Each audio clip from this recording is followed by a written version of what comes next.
Cartolina d'anniversario.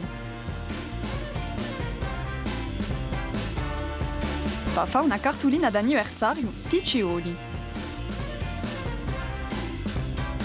Fogli di colori sfaranti, l'incoda,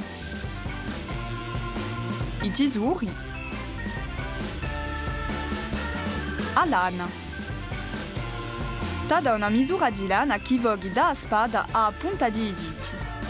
Inturchia un filo di lana indira una striscia di carta.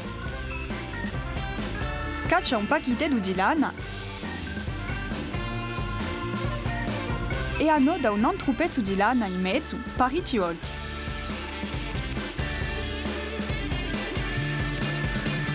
Da una tadata in un pacchetto di lana davanti un ciccionedo.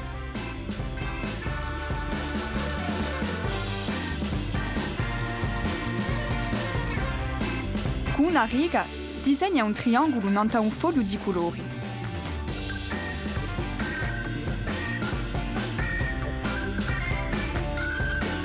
Da una misura di lana appena più lunga che la larghezza di un fondo di un triangolo. Appiccica sto capello pinzuto nanta la cartolina.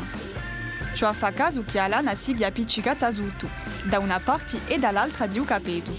Appiccica un ciccione in cima di un capello.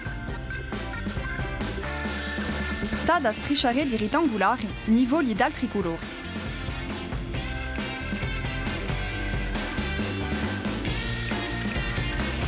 I devi apparire da che disappiccichessini a misura di lati di un capello.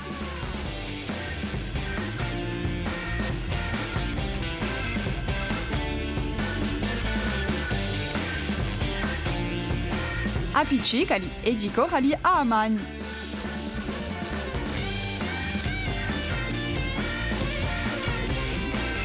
Pa compia, scrivi pure felice anniversario.